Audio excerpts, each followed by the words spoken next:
Oke, selamat malam pemirsa MOV TV. Kali ini kita dalam acara opening angkringan kawan lama, dan kebetulan pengunjung angkringan pada malam hari ini adalah sosok yang cukup inspiratif di Pelumpang ini. Langsung saja kita berkenalan. Oke, selamat malam Mas. Kayak enak bahasa Jawa malam dong. Nggak lihat detail loh, biar gak dijawab. Selamat malam juga. Oke. Manggilnya apa ya? Pak, Mas, apa ya? Nah, manggil lagi. Ya, saya akrab ya Mas. Oh, Mas. Yang akrab. Jadi teman-teman, kalau ada di antara teman-teman MOV TV yang kebetulan lewat di pertigaan Pelumpang, di situ ada counter yang tidak pernah sepi pengunjung. Alhamdulillah. Dan itulah counter dari Mas Mamat ini, ya, counter yang cukup mungil, tapi ya seperti yang kita lihat tidak pernah sepi dari pengunjung. Alhamdulillah. Itu rasanya apa, Mas? Ya, kalau usaha itu nomor satu itu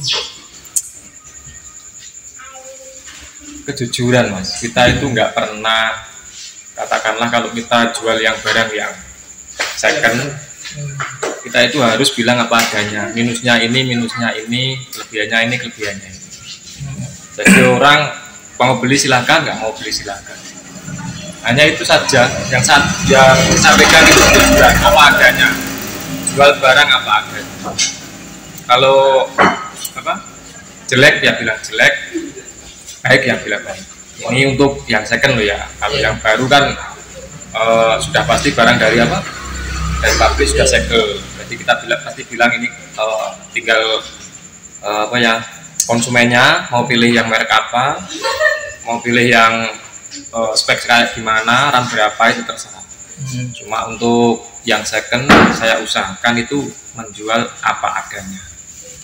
Ini mulai buka counter itu tahun berapa, Mas?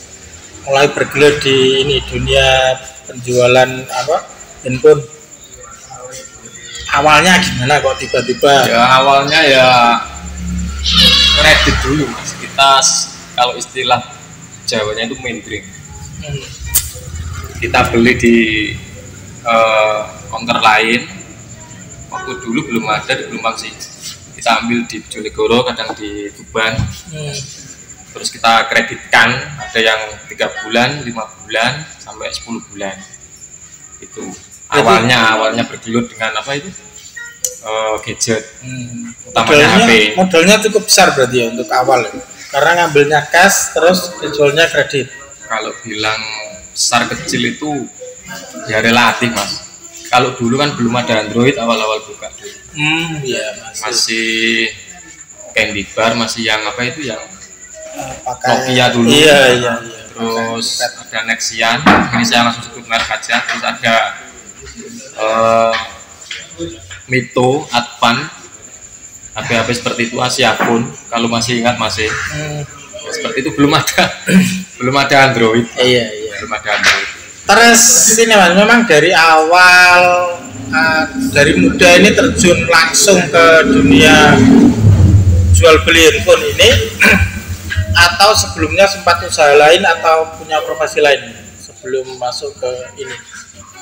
Oh, kalau sebelumnya sih ya banyak lah, Mas. Yang dulu waktu masih muda itu ya pernah, saya kan lulusan STM, Mas.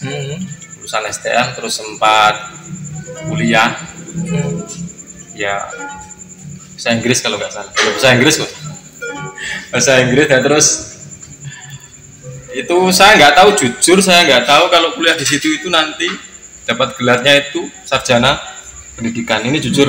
Iya. Dulu waktu di Tuban itu namanya belum sekarang kan universitas ya kalau nggak salahnya, Uniro itu. Oh, di Uniro. Kalau dulu itu Institut IKIP gitu. Sebetulnya itu ya kuliah itu yang isi waktu luang, Mas. Kalau malam ya itu kadang sama anak-anak muda itu ya para jejaka lah. Terus habis kuliah ngajar. Oh, sempat GTP, jadi guru. GTP. Wah, luar biasa. di pertama kali di MI Pelumpang. Ngajar MI. Ya, dulu bangunannya ya tahu sendiri lah Mas ya. Ya bukannya kok memprihatinkan lah. Iya. Terus kalau nggak salah almarhum kepala sekolahnya almarhum Pak Rofik. Ya. Ya. Habis itu diajak temen ke Trutup karena di sana belum ada guru bahasa Inggris. Dulu kan bahasa Inggris masuk kurikulum ekstrakurikuler sekolah dasar Mas. Nggak salah tahun 2005 2006 itu awal-awal. Berarti sempat pindah ke Trutup.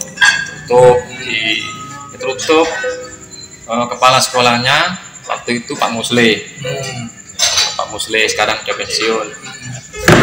Terus Pak Musle bilang loh, ini kan ya anak Pelumpang sendiri jadi udah klop. SD Trutup kondisinya juga cukup memprihatinkan. Dulu ya 6 kelas itu bolong 1 kelas, nggak ada muridnya. Kalau saya ingat itu kelas 1 sampai kelas 6 itu muridnya cuma kalau nggak 87, 88 dan sampai 100. 1 sampai 6 ya? Jadi rata-rata satu kelas itu ya ada yang 12 itu bolong 1 kelas. Habis itu kita saya ditarik lagi ke SD Jalak 2. Sumber Jalak 2. Nah, di situ juga kosong juga. Sriatni. Tapi iya. duluan saya Sriatni. Duluan jenengan. Kalau nggak salah saya itu zaman kepala sekolahnya Pak siapa ya, lupa saya. Pak Toto. Yang Tuban. Toto Kusnoto. Pak Toto itu, Pak Toto. Zamannya Pak Toto kalau nggak salah. Nah, terus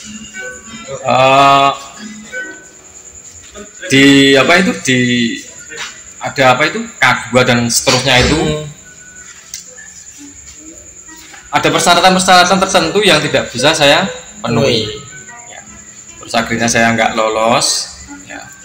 Nggak lolos terus kalau feeling terus terang down Mas. Ya. Kesempatan terbesar terus tidak lolos ya. Betul.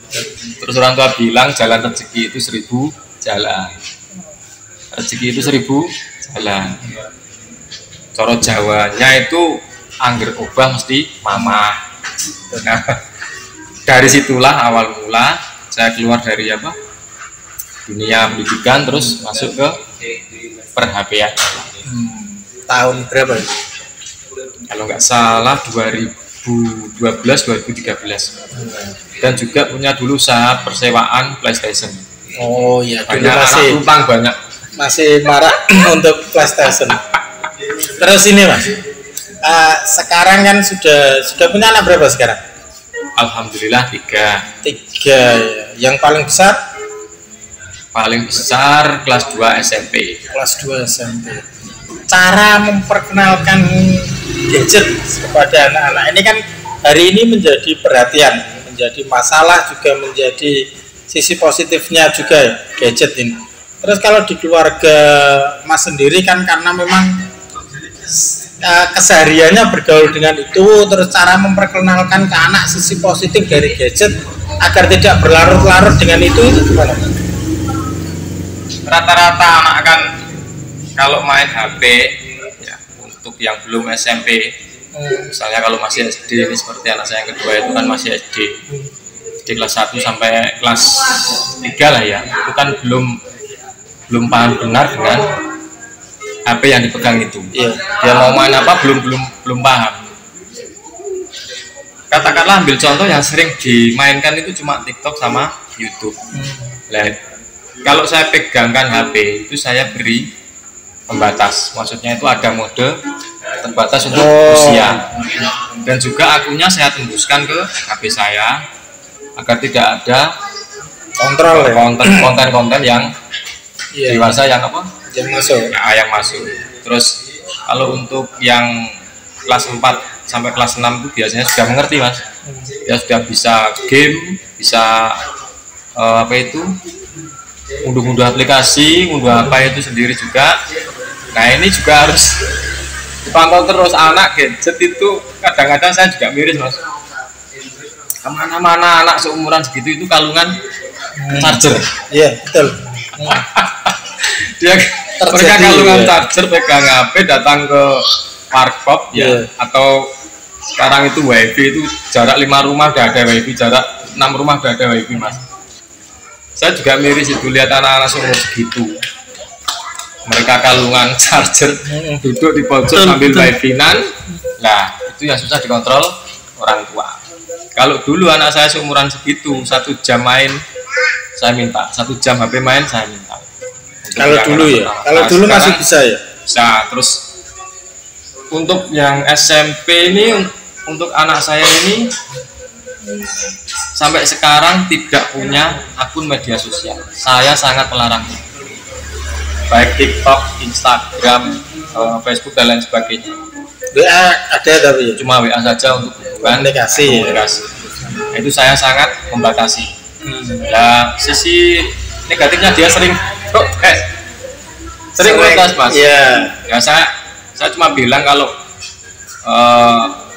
belum berumur 18 tahun atau belum punya KTP, kamu itu masih sepenuhnya tanggung jawab orang tua. Kalau kamu sudah 18 ke atas, kamu punya pilihan dan orang tua tinggal memberi saran atau memberi masukan, mana yang baik, mana yang buruk. Ya untuk gadget sendiri, Mas, saat ini kita sudah pesat lah ya, nggak terkontrol sama sekali kalau saya lihat itu perkembangannya. Nah untuk yang SMA kita sudah terserah anaknya sendiri, Mas. Sudah dewasa ya. Sudah punya pilihan sendiri. Nah, kalau untuk yang tadi itu kita harus benar-benar sebagai orang tua sangat-sangat aktif.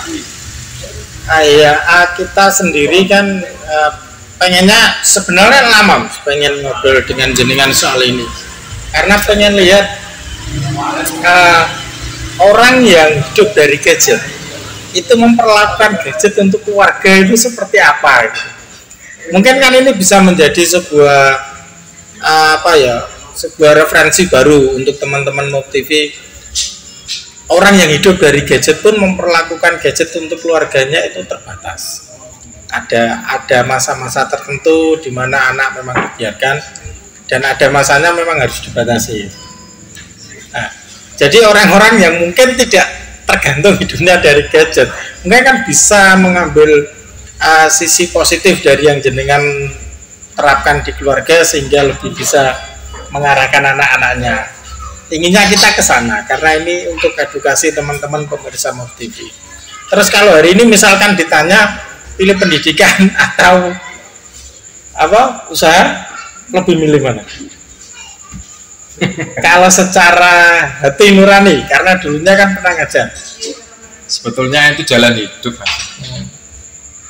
Jalan hidup itu ada nasib, ada takdir, ada perencanaan. Ya, kalau yang udah takdirnya seperti saya ini berubah haluan, ya mau gimana lagi? Tapi masih pengen, sebetulnya masih ingin. Ada, sangat ingin. Masih kuat ya keinginan. Sangat ingin mau jiwanya di situ ya. Terus kalau arahnya ke sini ya namanya takdir, Mas, gimana lagi? Nasib lah istilahnya itu yang ya udah ya kita, bukan saya putus asa dengan itu loh, Mas, bukan itu, cuma nomor satu itu sampai kapan mau menunggu lagi diangkat sebagai PNS, ASN atau apa itu ya. Iya. Sementara anak udah besar, terus kebutuhan dan lain-lain. Realistis lah ya, realistis. Betul. Makanya saya putuskan daripada saya menggandeng yang misalnya saya masih pegang GDT atau apa, Sambi dan lain-lain, fokus kan otomatis kurang, Mas. Iya. Jadi harus saya korbankan salah satunya. Iya. Bang kecak gopak sisan. Itu istilah Jawanya. Menarik, karena banyak orang itu yang tidak berani ngambil resiko. Karena memang sebagai guru itu kan di masyarakat kan kedudukannya luar biasa. Sehingga walaupun pedih tetap dijalankan. Intinya tidak berani untuk mengambil resiko. Tapi jenengan kan salah satu orang yang berani mengambil resiko itu. Awal pertama memutuskan untuk benar-benar oke, saya masih cinta di pendidikan, tapi sepertinya ini bukan jalan hidup saya. Itu pertama kali ada pikiran itu apa yang membuat Mas yakin gitu? Ini sebenarnya tabu Mas untuk dibicarakannya. Iya, iya. Sangat-sangat tabu di dunia pendidikan. Mungkin ini sudah rahasia umum kalau ada kesempatan seperti itu, ya, ada kesempatan untuk menuju ke sana. Itu kadang-kadang segala cara apa itu menggalakkan segala cara, dan itu tepat di depan mata saya sendiri itu memalsukan data. Bahkan rata-rata itu anaknya ada yang oke lah, ya orang tuanya iya. Nah, saya miris Mas, saya miris, jujur saya miris. Itu nomor satu. Nomor dua, kesempatan itu sangat emas Mas. Itu saya sudah 4 bendel berkas itu sudah saya tuntaskan. Bahkan sudah di tanda tangani, sudah dilegalisir sama dinas. Portofolio sudah lengkap ya? Sudah lengkap, sudah. Terus zaman dulu kan dimintai saksi juga, ya, saksi bahwa benar-benar seorang GTT benar-benar mengajar mulai tanggal ini, bulan ini, tahun ini di SD ini atau lembaga ini. Dulu itu saya akui kurang 1 bulan. Kurang 1 bulan. Nah itu saya itu sampai ada yang memarahi orang dinas, ada yang memarahi, namanya juga apa, nasib, masukkan aja, naikkan aja. Ada yang 3 bulan, ada yang 2 bulan, ada yang 5 bulan aja tetap dimasukkan, tapi ya namanya nasib. Nah, terus dalam hati kecil saya, kalau ya Mas, kita lolos kategori K2 itu, terus saya jadi apa, ASN, tetap aja itu kan tidak jujur. Meskipun kurang 1 bulan, sementara gaji per bulan sampai kita pensiun dimakan anak istri. Sampai segitu ya mikir? Jauh pikiran saya. Dan juga untuk menyediakan saksi, pertanggungjawabannya sangat berat kalau ada apa-apanya, apalagi yang nanti ada pertanggungjawaban di sana yang tambah berat lagi. Nah itu pertimbangan yang katakanlah mungkin terlalu naif sih Mas. Ya, banyak yang mencemooh juga dulu, banyak yang mencemooh, memarahi. Loh, serius Mas, ada saksi-saksi kawan-kawan yang masih hidup yang sampai sekarang itu, karena itu keputusan yang tidak lazim diambil. Bahkan itu beresiko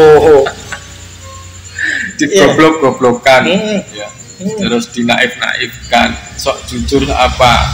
Saya tahu persis perasaan itu. Nah itu terus orang tua bilang, itu tadi jalan rezeki, rezeki itu 1000 jalan. Akhirnya memutuskan benar-benar Wesnawa itu pokoknya ini jalan saya. Ya udah langsung lepas, langsung nekat buka usaha apa itu, gadget. Ya, tanpa benar-benar menguasai ilmunya. Tapi sekarang sudah udah menguasai. Nah sekarang sudah ya? Insya Allah. Penghasilan berapa Mas? Ini pertanyaan dari tadi saya itu sudah di rata-rata lah, kalau per bulan gitu. Nah, per bulan itu banyak kan per minggu. Kalau rata-rata. Anda kan sudah tahu saya. Kalau saya ambil untung banyak, saya itu sudah punya mobil, sudah katakanlah sudah umroh, sudah haji. Ya, Anda kan logika sendiri. Itu kan mungkin nggak mau saja kan. Enggak ya, 100 juta per minggu. Kita itu ngambil keuntungan itu di bawah standar. Maksudnya gimana? Ya, di bawah standar katakanlah kalau jenengan katakanlah jual beli apa, sepeda motor ya. Modal katakanlah untuk Vario lah, misalnya Vario yang tahun berapa, entah katakanlah 10 juta. Nggak mungkin toh Anda lepas 10 juta 100, 10 juta 200. Saya berani melepas dengan harga seperti itu, dengan keuntungan margin seperti itu. Yang penting itu logikanya. Yang penting bisa jalan. Nah, bisa putar modal saya. Daripada saya ngenjot apa itu barang saya terlalu lama, lebih baik saya dapat sedikit, besok pula lagi sedikit, besok pula lagi sedikit, besok. Jujur ini ilmunya orang Cina. Iya, betul. Yang penting sedikit tapi barang putar terus, modal putar terus. Tapi untuk angka masih rahasia.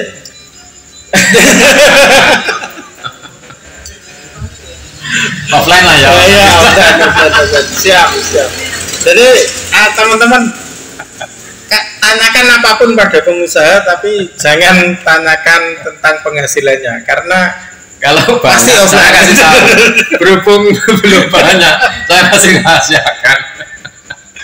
Jadi teman-teman, memang di Pelumpang ini karena ini kecamatan, jadi sangat banyak toko-toko yang atau counter itu yang namanya yang menjual gadget dan perlengkapannya, tapi memang harus diakui tempatnya Mas Mamat ini adalah salah satu favorit yang ada di sini. Dari tim kami Move TV mengincar untuk Mas Mamat ini sudah dari awal berdirinya Move TV sampai sekarang, dan malah ini nggak sengaja bisa ketemu. Satu hal Mas yang ingin benar-benar ditanyakan dari dulu sampai sekarang ini, kalau dulunya seorang guru, seorang pendidik, pendidikan di mata Mas Mamat hari ini itu seperti apa? Ini pendidikan secara khusus atau secara umum? Secara umum. Secara umum. Pendidikan Indonesia ini menurut seorang mantan guru itu seperti apa hari ini? Ya kalau kan pasti ada perbandingannya Mas. Kalau untuk satu negara misalnya kita Indonesia ya, kan sudah ada perbandingannya. Tangga kita lah katakanlah contohnya Malaysia. Anda kan tahu sendiri kualitas pendidikan kita sama pendidikan Malaysia, Anda tahu sendiri. Saya nggak mau bilang ya. Terus juga kita bandingkan dengan lebih yang jauh lagi sedikit Vietnam. Vietnam dulu itu di belakang kita. Malaysia pun juga loh Mas. Menurut sejarah juga dulu tahun 70-an ambil tenaga pengajar dari kita ya. Terus katakanlah juga untuk bahkan lebih atas lagi, lebih pesat lagi itu Korea Selatan, Jepang. Korea Utara enggak ya? Ya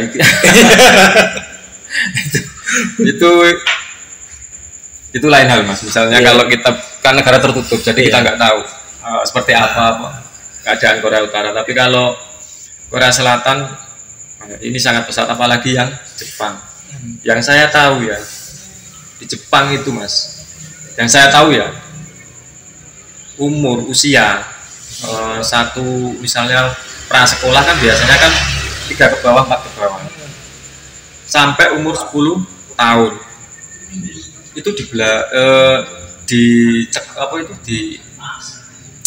dididik. Nomor 1 itu cuma kebiasaan, akhlak dan karakter.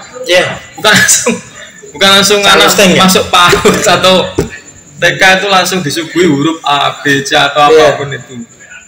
Mereka dipelajari antri, buang sampah di tempatnya, pakai sumpit, ya. Berarti dan hal positif lain. Karakter dulu Mas. Pendidikan karakter yang digembar-gemburkan hari ini masih belum berkarakter. Ya, saya nggak mau menjawab.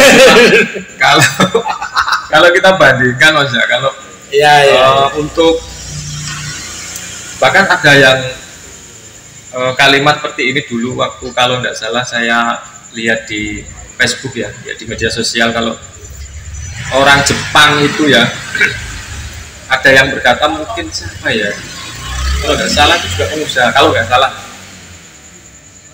ngomong begini, attitude, karakter itu harus dibenamkan sejak dini. Kenapa? Karena itu bersambung Mas, berkesinambungan sampai besar. Kalau misalnya anak Anda tidak bisa matematika, genjot les 3 bulan 1 tahun pasti bisa matematika. Tapi kalau bisa karakter, kalau karakter itu tidak bisa langsung mendadak. Itu harus ditanamkan dari kecil dan dia terbawa sampai besar. Nah, saya bukan muji Jepang atau muji Korea Selatan loh Mas, negara kita juga bagus. Untuk pendidikan untuk saat ini juga katakanlah masih lumayan lah daripada dulu masih belum ada apa itu ngaji belajar, belum ada itu ya. Kalau sekarang kan sudah ya alhamdulillah kita lihat juga PAUD di mana-mana. 5 langkah dari rumah sudah ada PAUD, TK juga menjamur. Tapi untuk kualitas saya belum berani ngomong. Tapi kalau untuk kuantitasnya banyak sekali. Pertanyaan terakhir Mas, kalau memiliki kesempatan, apakah ingin menyekolahkan anak ke luar negeri?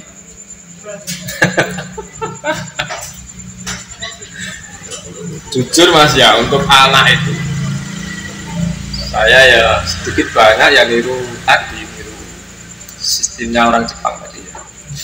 Anak itu sering saya ketemu orang salaman atau cium tangannya yang untuk yang lebih apa tua, buang sampah sembarangan, bilang terima kasih kalau diberi, kalau mau minta bantuan harus katakanlah minta tolong dan lain yang bernilai positif. Antri, saya pernah memarahi anak pertama saya itu dapat nilai 0 kelas 4 atau kelas 3 ya, pelajaran bahasa Jawa dapat nilai 0, dibuang. Saya marahi sampai nangis dan itu diingat sampai sekarang. Ayah itu kalau dapat 0, dapat 10, dapat 20, kalau hasil dari apa kerja sendiri atau pemikiran sendiri tidak apa-apa, dan akan saya tanda tangani dan akan saya cium keningnya. Tapi kalau nilai 50, 80 terus kamu kok tolah-tolah nyontek hasil kerjasama atau gimana, mohon maaf tak sobek kertasmu. Nah ini dia dibuang karena takut saya marah. Nah, saya apa itu beri nasihat seperti itu, tidak apa-apa, itu hasil otomatis. Kalau nilai jelek kan hasilnya sendiri, kalau nilai bagus. Nah itu kalau untuk nanti pilihan kuliah atau sekolah ke luar negeri ini modalnya nggak sedikit. Kalau ada kesempatan, tahu juga, kalau ada kesempatan, tahu juga kita pengusaha kecil, ya, yang mimpinya juga harus realistis, ya. Warna saya itu mau saya pondokkan tidak mau, ya, terus dia minta sekolah di dekat-dekat saja. Saya juga sangat setuju di dekat. Kenapa? Pengawasan. Nah, faktor utama Mas, apalagi anak gadis, Untuk boarding juga. Misalnya kalau sekolah lain kabupaten juga saya masih. Tapi kalau ada modal, katakanlah dapat rezeki nomplok atau dapat apa, ya misalnya ingin sangat lebih lah modelnya. Mau sekolah pendidikan di luar negeri kan mahal, dia tetap berangkat Mas ke luar negeri. Tujuan utama ya tetap Inggris Mas. Intinya di situ. Intinya di situ. Jadi pengakuan seorang mantan guru, kalau ada kesempatan tetap ingin menyekolahkan anaknya ke luar negeri, entah dengan pertimbangan apa, entah dirasa pendidikan kita kurang baik atau gimana, saya juga tidak tahu dan beliau juga tidak mau menjawabnya. Yang pasti itulah tadi perbincangan kita dengan sosok pemuda inspiratif yang ada di Pelumpang ini. Ya, terkenal dengan kejujurannya yang sangat wow, dan terima kasih matur suwun sudah mau kita ganggu waktunya. Teman-teman Move TV, itulah tadi sang tokoh edisi di Angkringan Kawan Lama malam hari ini. Mampir ke Angkringan kalau tentang angkringan. Oh nanti itu ada sesungguhnya. Kalau teman-teman kebetulan lewat di sekitar pertigaan Pelumpang, mampir ke Angkringan Kawan Lama ini. Terima kasih. Wassalamualaikum warahmatullahi wabarakatuh.